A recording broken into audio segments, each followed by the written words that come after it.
इधर Donald Trump क्या कह रहे हैं, ईरान में सत्ता परिवर्तन क्यों नहीं? तो क्या इसी बात को हम समझें कि इस लाइन को आगे बढ़ाया जाएगा? डोनाल्ड ट्रंप इसे आगे बढ़ाएंगे। और मैं क्यों कह रहा हूं, सुप्रीम लीडर हैं ईरान के खामनेई, लेकिन जब से वो सत्ता में आए हैं बहुत कुछ उन्होंने किया है। और ये एक दो बार सत्ता परिवर्तन नहीं हुआ है, बहुत पहले हुआ था, लगभग 36-38 साल पहले। तब से लेकर अब तक खामनेई ने ईरान को पूरा बदल दिया है, पूरा बदल दिया है। और अब कहा जा रहा है कि नंबर खामनेई का है।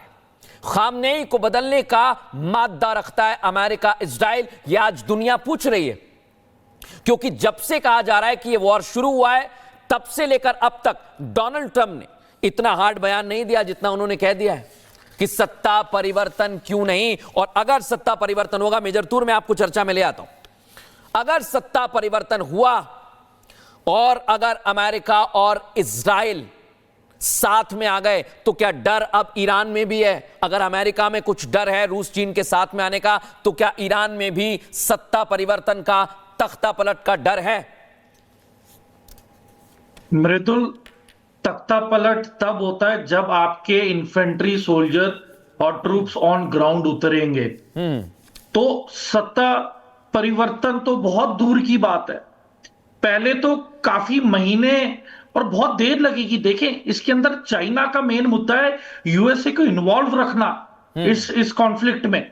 रूस का मेन मुद्दा है कि अमेरिका ने जितना असला बारूद यूक्रेन को दिया रूस के खिलाफ, रूस का मेन मुद्दा है कि अब यूएस के खिलाफ भी यही हरकत हो ईरान के जरिए। तो बेसिकली अब it is east versus West, और चीन इसका भरपूर फायदा उठाने वाला है। और क्या पता वो ताइवान के खिलाफ हरकत करते, क्योंकि जितने भी जंगी बेड़े हैं यूएस के वो ज्यादातर अब यहां पे फोकस है। नया खेल यहां से शुरू हो सकता है। It is a shift of power, it is a shift of power. और यहां पे पहले तो ड्रेनिंग ऑफ रिसोर्सेज होगा। दूसरा, यहां पे देखिए 45 साल से ऊपर हुकूमत रही है खोमेनी की। आपको लगता है रातों रात मॉडर्नाइज हो जाएंगे सबके सब? जितने भी नौजवान हैं जो रेडिकलाइज्ड हैं, उनकी मेजॉरिटी है आज की तारीख में ईरान में। तो रातों रात आपको लगता है they will walk away? Proxies का इतना बड़ा रोल होने वाला है इसमें। ये इसी पर बख्शी सर कुछ कहना चाह रहे हैं सर आपकी बात पर? फिर मैं आ रहा हूं कर्नल शैलेंद्र और रविंदर जी के पास। बख्शी सर। देखिए, पहले तो मैं मेजर तूर के साथ बिल्कुल सहमत हूं कि रिजीम चेंज करने के लिए आपको बूट्स ऑन द ग्राउंड लाने पड़ेंगे। सिर्फ एयर पावर से रिजीम चेंज नहीं हो सकता। यस, काफ़ी डिसअफेक्शन है ईरान की मुल्ला सरकार के बरखिलाफ शहरों में, पढ़े लिखे लोगों में, बट 70-80% ईरान की आबादी गांव में है, जहां इन आयतुल्लाह का बड़ा स्ट्रॉन्ग होल्ड है। तो इतना आसान नहीं है कह देना कि रिजीम चेंज हो जाएगा। एक और मैं खबर आपके साथ शेयर करना चाहता हूं। जी। Tom Cooper, Austrian air power specialist, उसने कल बड़े अच्छे खुलासे किए हैं। और उसने कहा है कि इसके पहले फोदरो और नातान्स पे स्ट्राइक हुई थी, ईरान ने कोई 408 किलोग्राम एनरिच्ड यूरेनियम वहां से निकालकर अलग अलग जगहों पे छुपा दिया है। यानी कि the Iranian nuclear programme can still very much survive and go on, right.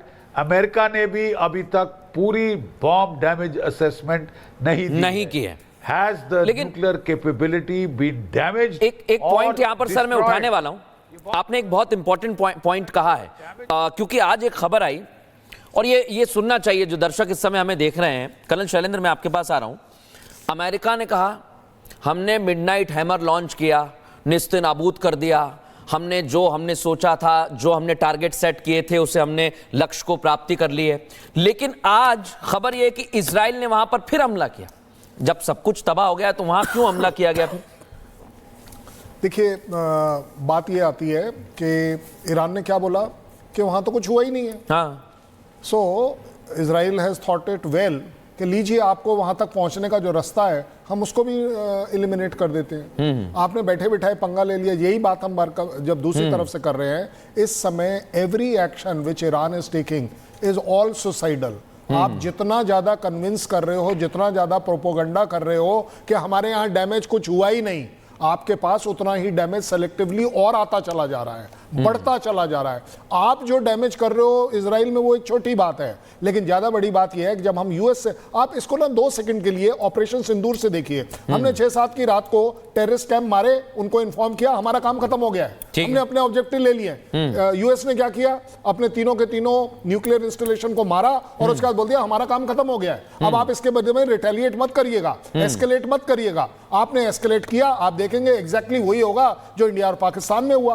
आप और ज्यादा डैमेज खाएंगे। इसलिए भलाई इसमें है कि आप इस समय यूएस से वो वाली चीज ना मांगे, अपना अहम छोड़ दें। और दूसरा अहम ये छोड़ दें, मुझे बताइए आयतुल्लाह खोमेनी अगर इतने ज्यादा नेशनल, और देखिए इस समय एक बड़ी जानकारी मेरे पास आ रही है, बहुत बड़ी खबर है। ईरान के हमले को लेकर अमेरिका की खुफिया एजेंसीज लगातार जांच पड़ताल कर रही हैं और अब यह दावा किया है कि 2 दिन में पलटवार हो सकता है। अमेरिका की तरफ से दावा किया, ईरान के पलटवार को लेकर अमेरिका ने यह दावा किया है अगले 2 दिन में ईरान कर सकता है जवाबी कार्रवाई। और ये अभी कुछ सेकंड पहले, कुछ मिनट पहले major general GD Bakshi sir ने भी कहा था कि 1-2 दिन में ऐसा हो सकता है। और हम शुरुआत से कह रहे हैं, मैं वोरा सर आपके पास आ रहा हूं, मैं अमेरिका खुद ये दावा कर रहा है। इसके बाद रविंदर जी तुरंत आ रहा हूं, एक छोटा कमेंट ले रहा हूं। अगर अमेरिका कह रहा है 2 दिन में जवाबी कार्रवाई होगी, तो आपको क्या लगता है इस समय की सिचुएशन, इस समय की स्थितियां क्या चल रही होगी, वॉर रूम सिचुएशंस क्या हो सकती है? जवाबी कार्रवाई कहां होगी? अमेरिका में, अमेरिका के अगेंस्ट। वो उसामा बिन साहब तो कोशिश करके देख चुके हैं क्या हुआ था उसके बाद। और दूसरा रेजीम चेंज की बात, आखिरी regime change boots on the ground Shri Hitler को निकाला था। उसके बाद जितनी रेजीम चेंज हुई है, अरब स्प्रिंग को आप देखेंगे इंटरनल मूवमेंट होती है सर। और 1953 में जब ईरान में मुसद्दक को निकाला था वो भी इंटरनल था। ये इंटरनल मूवमेंट जनरेट की जाती है, बाहर की सेना नहीं आती। बांग्लादेश में जो अभी रेजीम चेंज हुआ, कौन सी सेना, कौन से बूट्स ऑन द ग्राउंड गए थे वहां पर? ये इंटरनल मूवमेंट होगी, आप देखेंगे सर। मेरा यकीन है, क्योंकि मैं तो उस एरिया में 20 साल रहा हूं, ईरान में बगावत आने वाली है इंटरनल, और ये मुल्ला रेजीम जो है ये चली जाएगी सर, ये मेरा मानना है। सर बहुत जो आप बातें कह रहे हैं, इस तरह की खबरें, और इससे इनकार नहीं किया जा सकता है। वोरा सर कह रहे हैं रविंदर जी की ऐसा होगा, अंदर खाने ये बहुत कुछ पक रहा है और ये दुनिया को शायद दिख ना रहा हो, लेकिन पर्दे के पीछे बहुत बड़ी पिक्चर चल रही है रविंदर जी, और ऐसा होगा क्या?